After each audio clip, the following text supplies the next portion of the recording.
tradisi Islam, Torah atau Taurat dikenal sebagai kitab suci yang diturunkan oleh Allah Subhanahu wa Ta'ala kepada Nabi Musa, salah satu nabi ulul azmi yang sangat dihormati. Taurat adalah petunjuk yang diberikan kepada Bani Israel, berisi hukum-hukum dan ajaran-ajaran untuk menuntun mereka kepada kehidupan yang benar. Dahulu kala, ketika umat manusia masih berjalan dalam gelapnya kebodohan dan kesesatan, Allah Subhanahu wa Ta'ala mengutus Musa dengan mukjizat besar untuk membebaskan kaumnya dari perbudakan di Mesir. Setelah perjuangan panjang melawan tirani Fir'aun, Nabi Musa dan umatnya diselamatkan melalui mukjizat terbelahnya Laut Merah. Di saat itulah Allah Subhanahu wa Ta'ala memberikan Taurat di Bukit Sinai, sebuah momen penuh keagungan di mana wahyu suci turun sebagai pedoman bagi kaum Bani Israel. Namun, seiring berjalannya waktu, ajaran-ajaran Taurat mengalami perubahan. Dalam pandangan Islam, sebagian manusia mengubah isi kitab ini, sehingga sebagian pesan ilahi asli menjadi kabur. Meski demikian, Al-Quran memerintahkan umat muslim untuk tetap menghormati Taurat sebagai salah satu kitab Allah Subhanahu wa Ta'ala, yang awalnya mengandung kebenaran dan petunjuk yang luhur. Dalam Islam, Nabi Muhammad juga disebutkan sebagai nabi yang datang untuk menyempurnakan ajaran-ajaran sebelumnya, termasuk Taurat. Oleh karena itu, meskipun kaum muslim berpegang teguh pada Al-Quran sebagai kitab suci terakhir, mereka tetap dapat mengambil hikmah dari Taurat yang mengajarkan keadilan, ketaatan kepada Allah Subhanahu wa Ta'ala, dan kasih sayang kepada sesama. Cerita ini mengajarkan pentingnya menghormati sejarah wahyu dan menjaga hubungan baik dengan sesama umat manusia tanpa melupakan akidah sebagai muslim. Dari Taurat, kita dapat belajar bahwa wahyu Allah Subhanahu wa Ta'ala adalah bimbingan yang abadi yang menghubungkan umat dari berbagai masa. Pada suatu masa yang terbenam dalam kabut sejarah, sebuah kisah besar tentang umat manusia bermula. Di puncak Gunung Sinai yang tandus dan sunyi, suara guntur bergemuruh. Musa, seorang pemimpin yang dipilih oleh Tuhan, mendaki dengan hati penuh kekhawatiran dan harapan. Di sanalah, menurut keyakinan bangsa Israel, sebuah wahyu agung diturunkan, Torah, pedoman hidup yang akan membentuk bangsa Yudea dan memengaruhi peradaban dunia. Torah bukan sekadar kumpulan hukum atau cerita. Di baliknya tersimpan misteri mendalam yang menjadi bahan diskusi ribuan tahun. Sebagian percaya bahwa Torah adalah rekaman langsung kehendak ilahi. Namun, bagaimana awal mula teks ini muncul tetap menjadi teka-teki. Semua dimulai dengan seorang laki-laki bernama Abraham yang meninggalkan kampung halamannya di Ur Kasdim, mendengar panggilan dari Tuhan untuk pergi ke tanah yang dijanjikan. Tuhan membuat perjanjian dengannya, keturunannya akan sebanyak bintang di langit. Dari sinilah garis keturunan bangsa Israel terbentuk. Namun, kehidupan tak selalu mulus. Selama berabad-abad, keturunan Abraham hidup sebagai budak di Mesir, ditindas dan menderita. Hingga seorang bayi bernama Musa yang selamat dari pembantaian lahir, kelak menjadi sosok yang mengubah sejarah. Dengan 10 tulah yang mengguncang Mesir, Musa memimpin bangsanya keluar dari perbudakan dalam peristiwa yang disebut Eksodus. Bangsa Israel berjalan melalui laut yang terbelah, memasuki padang gurun yang luas. Namun, kebebasan mereka hanya awal dari perjalanan besar. Di kaki Gunung Sinai, di tengah sambaran petir dan kepulan asap, Musa naik untuk menemui Tuhan.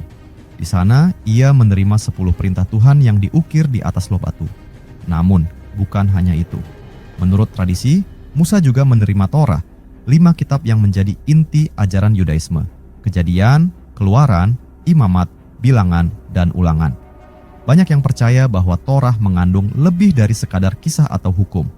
Sebagian orang menduga bahwa ada kode tersembunyi dalam teksnya, pesan-pesan ilahi yang hanya dapat diungkapkan melalui metode tertentu.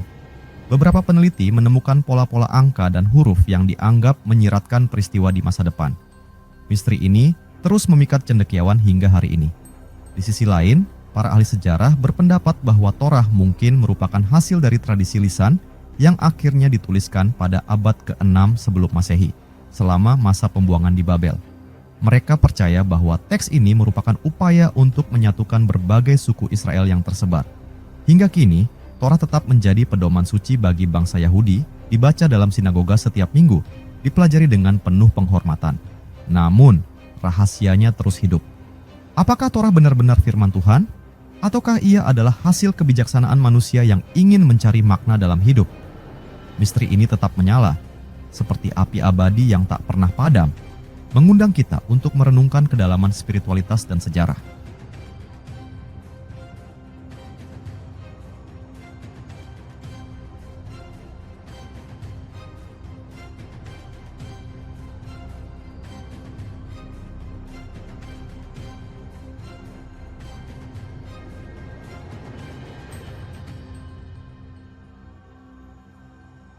Berikut tokoh dan peristiwa yang berkaitan dengan Torah Yudea.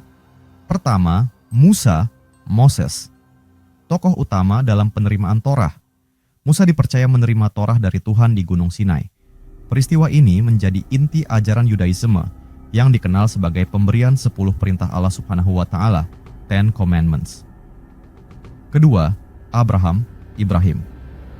Pada suatu malam yang hening di tanah Ur Kasdim, seorang pria bernama Ibrahim berdiri menatap langit.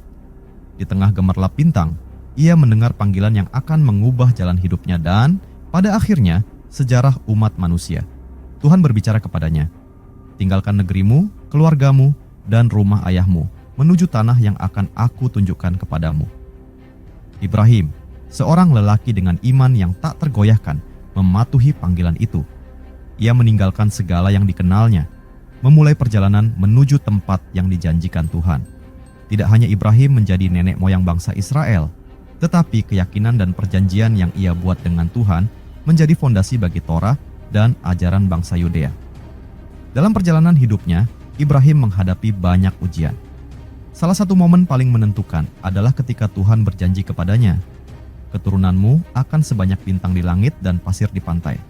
Melalui mereka, seluruh bangsa di bumi akan diberkati." Sebagai tanda perjanjian ini, Tuhan menetapkan sunat sebagai lambang abadi hubungan antaranya dan keturunan Ibrahim.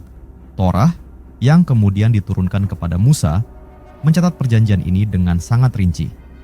Dalam kitab Kejadian, kisah hidup Ibrahim menjadi awal mula narasi Torah. Tidak hanya sekadar sejarah, tetapi juga kisah yang menggambarkan hubungan Tuhan dengan manusia, iman, dan ketaatan. Ibrahim tidak hanya dikenal sebagai nenek moyang bangsa Israel, tetapi juga sebagai pelopor monoteisme. Dalam Torah, ia digambarkan sebagai sosok yang menentang penyembahan berhala, bahkan berani menghancurkan patung-patung dewa yang disembah oleh keluarganya.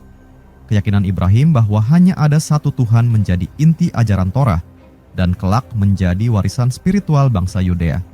Dari Ibrahim lahirlah Ishak yang kemudian menjadi ayah dari Yakub. Yakub yang namanya diubah menjadi Israel memiliki 12 anak yang kemudian menjadi cikal bakal 12 suku Israel. Dalam Torah, silsilah ini memiliki makna yang sangat penting karena mereka adalah pewaris janji Tuhan kepada Ibrahim. Kisah hidup Ibrahim dan keluarganya menjadi dasar dari banyak hukum dan ajaran moral yang tercantum dalam Torah. Nilai-nilai seperti keadilan, kerendahan hati, dan kesetiaan terhadap Tuhan yang diperlihatkan oleh Ibrahim menjadi pedoman dalam Torah. Salah satu kisah paling ikonik dalam Torah adalah ketika Ibrahim diuji untuk mempersembahkan putranya, Ishak, di Gunung Moria. Meski dengan berat hati, Ibrahim bersedia mematuhi perintah Tuhan hingga akhirnya Tuhan menghentikannya dan menggantikan Ishak dengan seekor domba.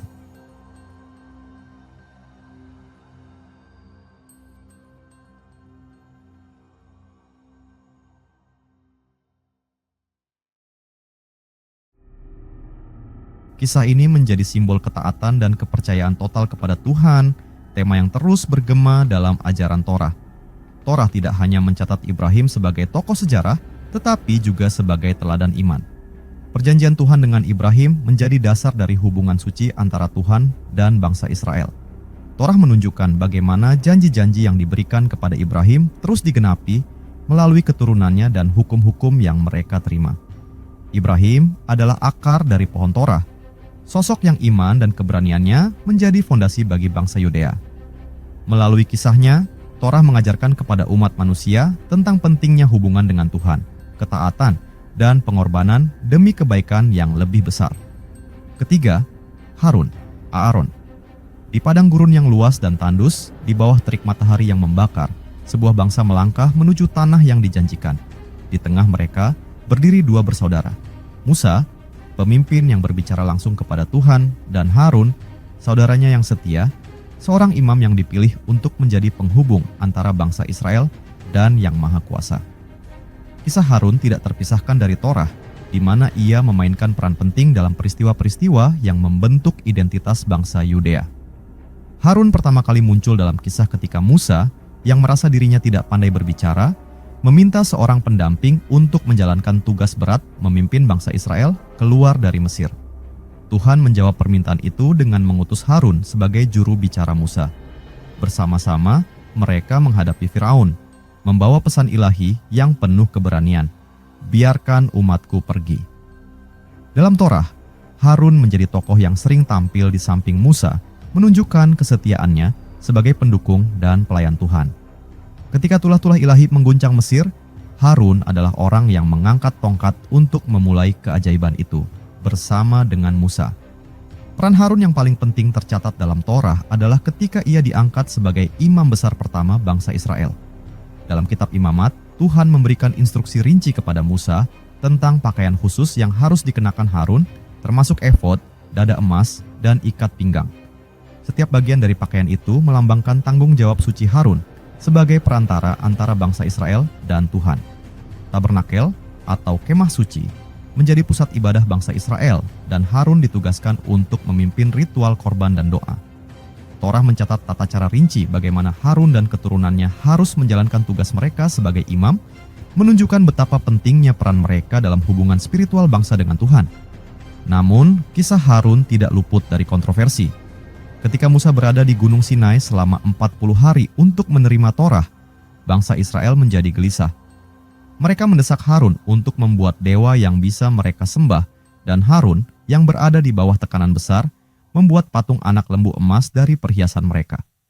Ketika Musa turun dari gunung dan melihat apa yang terjadi, ia marah besar, menghancurkan loh-loh batu yang berisi 10 perintah Tuhan. Meski Harun melakukan kesalahan, Tuhan tetap memaafkannya dan mengizinkannya melanjutkan tugasnya sebagai imam. Peristiwa ini menjadi pengingat dalam Torah tentang bahaya penyembahan berhala dan pentingnya mematuhi perintah Tuhan. Dalam kitab Torah, keturunan Harun diangkat sebagai imam secara turun-temurun, menjaga tradisi dan hukum ibadah yang telah ditetapkan. Peran Harun sebagai imam besar pertama menegaskan pentingnya imamat dalam Yudaisme, di mana hubungan antara manusia dan Tuhan difasilitasi melalui ritual suci. Harun, dengan semua kelemahan manusianya, adalah contoh bagaimana Tuhan dapat menggunakan siapa saja untuk menjalankan rencananya. Ia menjadi simbol tanggung jawab spiritual, kepemimpinan, dan pengampunan. Torah mencatat bahwa Harun meninggal di Gunung Hor, tetapi warisannya hidup dalam peran imamat yang terus berlanjut di antara keturunannya. Melalui Harun, Torah mengajarkan bahwa hubungan manusia dengan Tuhan memerlukan pengorbanan, doa, dan penebusan. Harun adalah penghubung suci antara langit dan bumi, sosok yang menghidupkan ajaran Torah dalam kehidupan sehari-hari bangsa Israel. Keempat, peristiwa keluar dari Mesir, Eksodus. Di bawah langit malam Mesir yang pekat, jerit tangis dan rintihan menggema. Itu adalah malam yang kelam namun penuh harapan. Malam itu, bangsa Israel bersiap meninggalkan rantai perbudakan yang telah mengekang mereka selama ratusan tahun. Peristiwa keluar dari Mesir, Eksodus, menjadi titik awal perjalanan besar bangsa ini menuju kebebasan. Sebuah perjalanan yang kelak menjadi dasar dari Torah, kitab suci bangsa Yudea. Semua dimulai dengan Musa, seorang anak yang diselamatkan dari pembantaian bayi-bayi laki-laki Ibrani. Ia tumbuh besar di istana Firaun, namun darah Israel mengalir dalam dirinya, dalam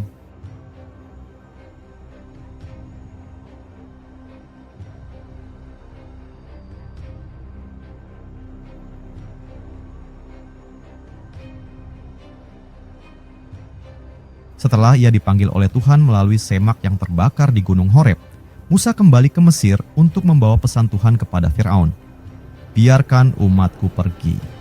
Namun Firaun menolak dan Tuhan mengirimkan 10 tulah yang mengguncang Mesir. Tulah terakhir, kematian anak sulung, memaksa Firaun untuk menyerah. Bangsa Israel di bawah pimpinan Musa dan Harun bersiap untuk meninggalkan Mesir pada malam Paskah pertama, membawa serta keyakinan bahwa Tuhan telah memilih mereka sebagai umatnya. Perjalanan mereka membawa mereka ke tepi Laut Merah, di mana mereka terjebak antara laut yang luas dan pasukan Firaun yang mengejar. Dalam keajaiban yang agung, Tuhan memerintahkan Musa untuk mengangkat tongkatnya dan laut terbelah, memberi jalan bagi bangsa Israel untuk melintasi daratan kering. Ketika pasukan Firaun mencoba mengejar, air laut kembali menenggelamkan mereka. Peristiwa ini dikenang sebagai bukti kuasa Tuhan dan menjadi salah satu narasi terkuat dalam Torah. Setelah kebebasan diraih, bangsa Israel menghadapi ujian baru di padang gurun. Mereka mengembara selama 40 tahun, melewati kelaparan, dahaga, dan godaan untuk kembali ke cara hidup lama. Namun perjalanan ini bukan hanya tentang fisik, ini adalah transformasi spiritual. Disinilah hubungan mereka dengan Tuhan diperkuat. Puncaknya adalah di Gunung Sinai. Dalam kepulan asap dan suara guntur, Musa menerima Torah dari Tuhan. 10 perintah Tuhan menjadi inti dari ajaran ini. Tetapi Torah juga mencakup hukum-hukum, sejarah, dan panduan moral yang akan membentuk bangsa Israel menjadi umat pilihan. Torah mencatat Eksodus sebagai bukti kasih dan kuasa Tuhan. Kitab Keluaran, salah satu bagian Torah, menggambarkan peristiwa ini dengan detail.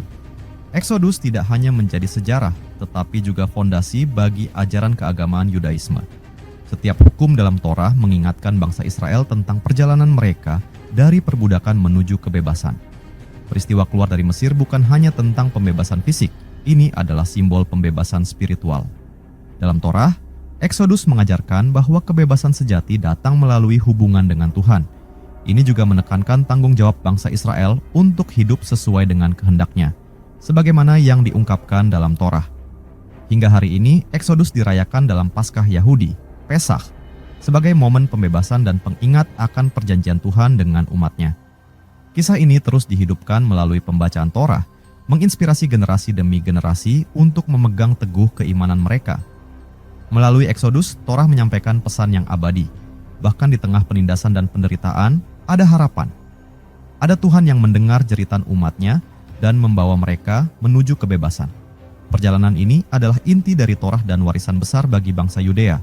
Kelima, pendirian tabernakel. Di tengah padang gurun yang sunyi, bangsa Israel melanjutkan perjalanan mereka. Di atas kepala, matahari membakar pasir, dan di hati mereka terukir ingatan akan pertemuan di Gunung Sinai. Namun, meski Tuhan telah menyatakan dirinya kepada mereka, bangsa Israel masih merasa jauh darinya. Mereka membutuhkan sesuatu yang nyata, sebuah tempat di mana mereka bisa merasakan kehadiran Tuhan di antara mereka. Dari kebutuhan inilah tabernakel lahir, dan kisah pendiriannya menjadi salah satu bagian paling penting dalam Torah Yudea. Tabernakel bukanlah ide manusia, melainkan perintah langsung dari Tuhan. Dalam kitab Keluaran, Tuhan berkata kepada Musa, "Buatlah bagiku tempat kudus, supaya aku dapat tinggal di tengah-tengah mereka." Pendirian tabernakel adalah bukti bahwa Tuhan tidak hanya ingin menjadi sosok yang jauh di langit, tetapi hadir di tengah umatnya, membimbing mereka dalam setiap langkah perjalanan. Namun, tabernakel bukan sekadar tempat ibadah.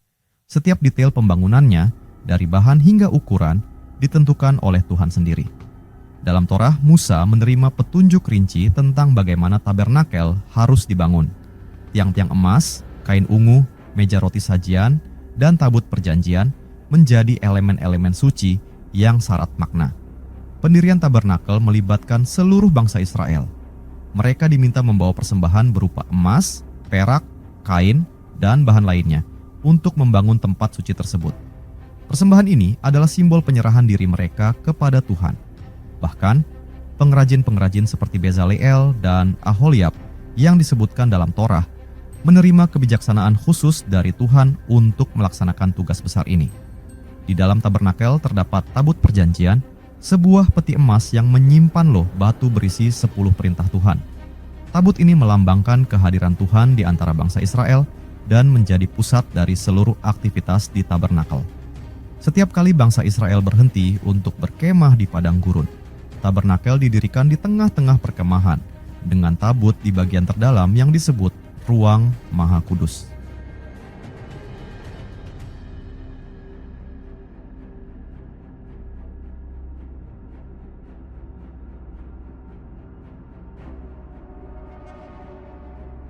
Melalui tabernakel, bangsa Israel dapat mempersembahkan korban, berdoa, dan mencari pengampunan dosa. Imamat Harun dan keturunannya menjalankan tugas mereka sebagai imam, menjadi penghubung antara Tuhan dan umat. Dalam kitab Imamat, Torah memberikan petunjuk terperinci tentang ritual-ritual yang harus dilakukan di tabernakel, mulai dari persembahan domba hingga hari penebusan dosa besar, Yom Kippur. tabernakel lebih dari sekadar tempat fisik. Itu adalah simbol hubungan perjanjian antara Tuhan dan bangsa Israel. Dalam Torah, pendirian tabernakel menunjukkan bahwa Tuhan ingin tinggal di tengah-tengah umatnya, tetapi kehadirannya memerlukan penghormatan, kekudusan, dan ketaatan. Melalui tabernakel, bangsa Israel diajarkan bagaimana beribadah dan hidup sesuai dengan kehendak Tuhan. Setelah tabernakel didirikan, bangsa Israel membawa tempat suci ini kemanapun mereka pergi, hingga mereka akhirnya mencapai tanah perjanjian. Tabernakel menjadi simbol bahwa Tuhan selalu menyertai mereka, bahkan di saat-saat tersulit. Pendirian tabernakel yang tercatat dalam Torah tidak hanya menjadi bagian penting dari sejarah, tetapi juga warisan spiritual yang terus hidup dalam ajaran Yudaisme hingga hari ini. Tabernakel adalah pengingat abadi bahwa meskipun Tuhan adalah yang maha kuasa, Ia juga adalah Tuhan yang dekat, yang tinggal di antara umatnya, memimpin mereka dengan kasih dan keadilan. Keenam, Joshua. Di bawah langit luas yang membentang di atas padang gurun, berdiri seorang pemuda yang teguh dan berani. Namanya Yosua, atau dikenal juga sebagai Yusha bin Nun, murid setia Musa dan pemimpin yang kelak membawa bangsa Israel memasuki tanah perjanjian. Kisah Yosua adalah lanjutan dari perjalanan yang dimulai dalam Torah, sebuah warisan yang penuh dengan hukum, janji, dan visi tentang bangsa pilihan Tuhan. Yosua pertama kali disebutkan dalam kitab Keluaran. Ia adalah pemimpin militer yang memimpin bangsa Israel melawan Amalek dalam pertempuran pertama mereka di padang gurun. Namun, Yosua bukan hanya seorang prajurit. Ia juga murid Musa yang setia. Ketika Musa naik ke Gunung Sinai untuk menerima Torah, Yosua berada di dekatnya, menunggu dengan penuh kesabaran dan keyakinan. Sejak saat itu, Yosua menjadi bayangan Musa, menyerap kebijaksanaan dan ajaran dari Torah yang diturunkan kepada nabi besar tersebut. Ia adalah saksi hidup bagaimana Torah membentuk identitas bangsa Israel, menjadi hukum yang mengatur hidup mereka dan menguatkan iman mereka. Ketika masa Musa hampir berakhir, Tuhan memberitahu Musa bahwa ia tidak akan memasuki tanah perjanjian. Namun, Tuhan menunjuk Yosua sebagai penerusnya, seorang pemimpin yang akan menuntun bangsa Israel melintasi sungai Yordan dan merebut tanah yang telah dijanjikan Tuhan kepada nenek moyang mereka, Abraham, Ishak, dan Yakub. Dalam kitab Ulangan, bagian terakhir dari Torah, Musa menyerahkan tongkat kepemimpinan kepada Yosua di hadapan bangsa Israel. Dengan penuh keyakinan, Musa berkata, "Kuatkan dan teguhkanlah hatimu, karena engkau akan memimpin bangsa ini memasuki tanah yang dijanjikan Tuhan." Yosua menerima amanah itu, membawa warisan Torah sebagai panduan dalam tugasnya. Setelah Musa wafat, Yosua memimpin bangsa Israel melintasi sungai Yordan, sebuah peristiwa yang menggemakan keajaiban pembelahan Laut Merah. Namun, tugas Yosua bukan hanya membawa bangsa Israel secara fisik ke tanah perjanjian. Ia juga harus memastikan bahwa bangsa ini hidup sesuai dengan hukum dan ajaran yang tertulis dalam Torah. Dalam kitab Yosua, Tuhan berbicara langsung kepadanya. "Janganlah engkau lupa untuk merenungkan kitab Torah siang dan malam, supaya engkau bertindak hati-hati sesuai dengan semua yang tertulis di dalamnya. Maka jalanmu akan berhasil, dan engkau akan beruntung." Yosua menjadikan Torah sebagai dasar dalam memimpin bangsa Israel, baik dalam perang maupun dalam kehidupan sehari-hari. Ketika bangsa Israel berhasil merebut tanah perjanjian, Yosua mengingatkan mereka untuk tetap setia kepada Tuhan dan mematuhi hukum-hukum Torah. Di akhir hidupnya, ia mengumpulkan bangsa Israel di Sikhem dan memperbarui perjanjian mereka dengan Tuhan, mengulangi ajaran yang terkandung dalam Torah agar mereka tidak melupakannya. Yosua bukanlah tokoh yang menulis Torah, tetapi ia adalah pelaksana dan penjaga ajarannya. Torah yang diturunkan kepada Musa menjadi pedoman yang Yosua gunakan untuk memimpin bangsa Israel menuju kehidupan yang diberkati di tanah perjanjian. Kisahnya adalah bukti bahwa Torah tidak hanya menjadi kitab yang dihafalkan, tetapi juga diterapkan dalam kehidupan nyata. Melalui Yosua, Torah menunjukkan kekuatan dan relevansinya. Hukum ilahi yang mengarahkan manusia untuk hidup dengan iman, ketaatan, dan keberanian. Yosua menjadi simbol pemimpin yang setia menjalankan kehendak Tuhan, menjaga warisan yang diterimanya dari Musa, dan membawa bangsa Israel kepada penggenapan janji Tuhan.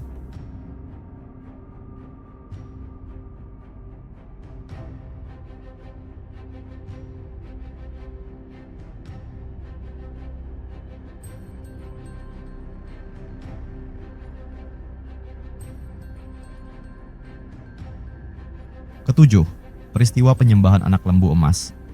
Di kaki gunung Sinai yang megah, bangsa Israel menunggu. Musa telah naik ke puncak gunung, menyelubungi dirinya dalam kepulan asap dan suara guntur untuk bertemu dengan Tuhan. Di atas sana, Musa menerima Torah, kitab suci yang akan menjadi pedoman kehidupan mereka. Namun, di bawah gunung, sesuatu yang mengerikan sedang terjadi. Sesuatu yang akan mengguncang hubungan antara Tuhan dan umatnya. Hari-hari berlalu, dan Musa tidak kunjung kembali. Bangsa Israel mulai gelisah, ketakutan bahwa pemimpin mereka telah meninggalkan mereka. Dalam ketakutan itu, mereka mendesak Harun untuk membuatkan dewa yang bisa mereka lihat, sesuatu yang nyata untuk disembah. Harun, tertekan oleh desakan mereka, meminta perhiasan emas mereka dan membentuk sebuah patung anak lembu emas. Saat patung itu selesai, bangsa Israel bersorak, "Inilah dewa-dewamu, hai Israel, yang telah membawa engkau keluar dari tanah Mesir." Mereka berpesta, menari, dan menyembah patung itu dengan semangat yang melupakan keajaiban yang baru saja mereka saksikan. Laut yang terbelah, mana dari langit, dan tiang awan yang memandu mereka siang dan malam. Di puncak gunung, Tuhan yang melihat semuanya menjadi murka. Ia berkata kepada Musa, "Turunlah, karena bangsamu yang engkau bawa keluar dari Mesir telah rusak. Mereka telah berpaling dariku dan membuat patung anak lembu." Tuhan bahkan mengancam untuk memusnahkan bangsa itu dan memulai kembali dengan Musa sebagai cikal bakal bangsa baru. Namun Musa, dengan keberanian dan kasihnya yang besar untuk umatnya, memohon kepada Tuhan untuk mengampuni mereka. Ia mengingatkan Tuhan tentang janjinya kepada Abraham, Ishak, dan Yakub.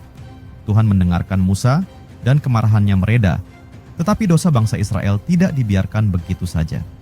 Ketika Musa turun dari gunung dengan loh-loh batu yang diukir langsung oleh Tuhan, ia melihat dengan mata kepalanya sendiri perbuatan bangsa Israel. Amarahnya meledak. Ia melemparkan loh-loh batu itu hingga pecah. Simbol bahwa bangsa itu telah menghancurkan perjanjian mereka dengan Tuhan. Musa segera mengambil tindakan. Ia menghancurkan anak lembu emas itu, menggilingnya menjadi debu, mencampurnya dengan air, dan memaksa bangsa Israel meminumnya sebagai hukuman atas dosa mereka.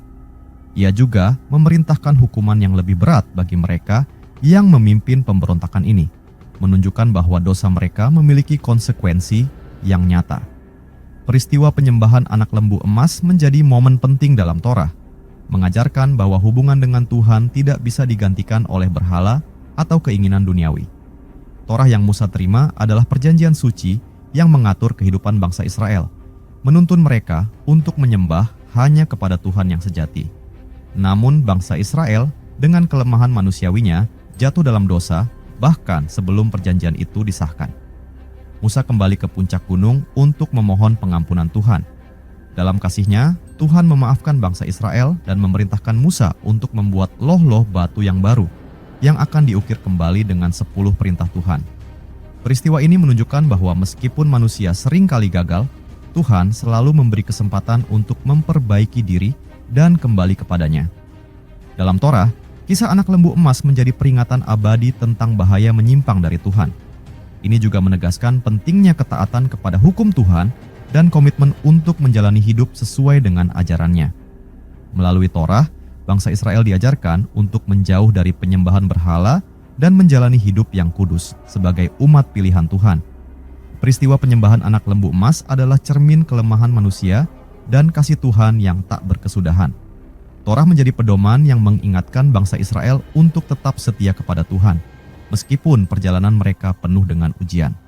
Melalui cerita ini, Torah mengajarkan bahwa dosa tidak hanya membawa konsekuensi, tetapi juga peluang untuk belajar, bertobat, dan kembali kepada kasih Tuhan yang sejati. Kedelapan, Yehuda, Judah. Pada masa awal perjalanan bangsa Israel, di antara 12 anak Yakub, terdapat seorang yang memiliki peran yang kelak akan membentuk sejarah panjang bangsa Yudea. Dialah Yehuda, Judah, anak keempat Yakub dari istrinya, Lea.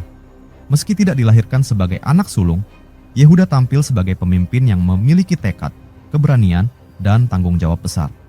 Dalam Torah, kisah Yehuda menggambarkan perannya yang signifikan dalam membangun identitas spiritual dan sejarah bangsa Israel, yang kelak dikenal sebagai bangsa Yudea.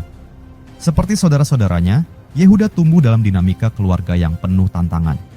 Hubungannya dengan adik bungsunya, Yusuf, menjadi salah satu cerita yang paling menonjol dalam Torah. Ketika saudara-saudaranya memutuskan untuk menjual Yusuf sebagai budak, Yehuda muncul sebagai pemimpin dalam perencanaan tersebut.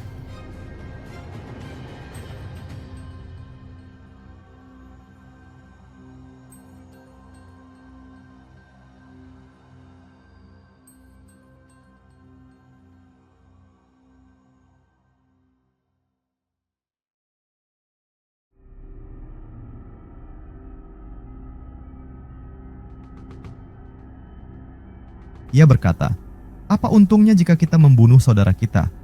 Lebih baik kita menjualnya kepada orang Ismail." Namun, peran Yehuda tidak hanya berhenti pada keputusan ini.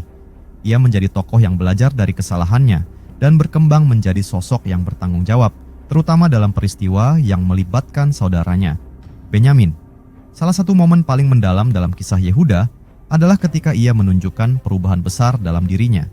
Ketika Yusuf, yang saat itu telah menjadi penguasa Mesir, meminta Benyamin tinggal sebagai jaminan, Yehuda mengambil langkah berani dengan menawarkan dirinya sebagai pengganti. Ia berkata dengan penuh kesungguhan, "Biarkanlah aku tinggal sebagai budak tuanku menggantikan anak ini. Bagaimana aku dapat pulang kepada ayahku tanpa anak itu?" Tindakan ini menunjukkan bagaimana Yehuda, yang dulu menjual Yusuf, kini rela berkorban demi keluarganya. Torah mencatat ini sebagai bukti perubahan hati dan tanggung jawab Yehuda sebagai seorang pemimpin. Ketika Yakub menjelang akhir hidupnya memberikan berkat kepada ke-12 anaknya, Yehuda menerima salah satu berkat paling signifikan. Dalam kitab Kejadian, Yakub berkata, "Tongkat kerajaan tidak akan beranjak dari Yehuda, dan pemberi hukum tidak akan beralih dari antara kakinya sampai dia yang berhak atasnya datang." Berkat ini menempatkan Yehuda sebagai pemimpin yang diakui, bukan hanya di antara saudara-saudaranya, tetapi juga sebagai nenek moyang dari garis keturunan kerajaan Israel. Dari Yehuda lahir keturunan yang kelak menjadi raja-raja besar, termasuk Raja Daud dan Salomo, yang membangun kejayaan bangsa Israel. Nama Yehuda sendiri menjadi dasar dari istilah Yudaisme dan Yudea, yang menggambarkan identitas keagamaan dan nasional bangsa Israel. Suku Yehuda menjadi salah satu suku paling kuat dan berpengaruh yang menetap di wilayah yang kelak dikenal sebagai Kerajaan Yudea. Torah menegaskan peran Yehuda sebagai pelopor dalam membangun warisan spiritual dan budaya bangsa Israel. Kisah Yehuda dalam Torah mengajarkan banyak hal. Ia adalah gambaran tentang pertobatan, tanggung jawab, dan kepemimpinan yang penuh pengorbanan.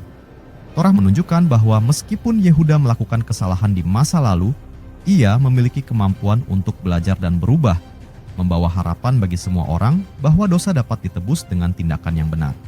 Yehuda bukan hanya seorang tokoh dalam Torah, ia adalah pilar yang membangun fondasi bangsa Yudea. Melalui keturunannya, tongkat kerajaan terus berlanjut, dan ajaran Torah diteruskan dari generasi ke generasi. Kisahnya menjadi pengingat abadi tentang pentingnya tanggung jawab, keberanian, dan iman dalam membangun masa depan yang penuh harapan. Torah mencatat sejarah keagamaan, hukum, dan moral bangsa Israel yang tetap menjadi pedoman utama dalam Yudaisme hingga kini. Tujuan mengambil pelajaran dari Torah, kitab suci umat Yahudi, bagi kaum Muslim adalah untuk memperkaya wawasan spiritual, mempererat pemahaman antaragama, serta menggali nilai-nilai universal yang terkandung di dalamnya. Dalam Islam, umat diajarkan untuk menghormati kitab-kitab suci sebelumnya, termasuk Taurat, sebagai bagian dari wahyu Allah Subhanahu wa Ta'ala kepada umat manusia. Dengan mempelajari Torah, kaum Muslim dapat mengenali ajaran yang sejalan dengan prinsip Islam, seperti keadilan, kasih sayang, dan pengabdian kepada Tuhan. Hal ini juga membantu memperdalam pemahaman tentang sejarah para nabi, seperti Nabi Musa, yang juga dihormati dalam Islam. Selain itu, refleksi terhadap Torah dapat menjadi sarana untuk membangun dialog antaragama yang lebih baik, menciptakan hubungan yang harmonis antara komunitas Muslim dan Yahudi. Melalui pendekatan ini, tujuan akhirnya adalah meningkatkan iman, memperkokoh keimanan terhadap wahyu Allah Subhanahu wa Ta'ala, serta menumbuhkan rasa toleransi dalam keberagaman.